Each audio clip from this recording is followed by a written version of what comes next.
إذا متابعينا الكرام، في هذا الخبر العاجل والمهم، أعلن السيد فرحات مهني رئيس حركة الماك على أنه إذا لم يقم النظام الجزائري بالقيام باستفتاء في منطقة القبائل المحتلة فإنه ابتداء من السنة المقبلة، وأعلن عن تاريخ 20 أبريل 2025 سوف يتم الإعلان عن استقلال جمهورية القبائل من طرف واحد أو من جانب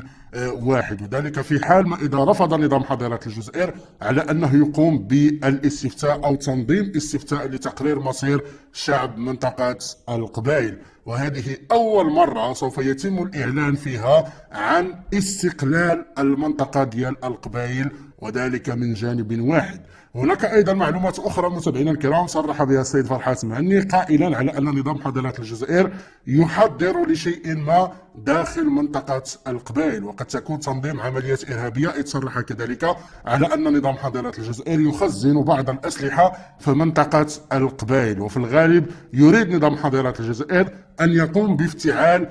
بعض العمليات على شاكلة ما حدث في العشرية السوداء، وهذه المسألة بطبيعة الحال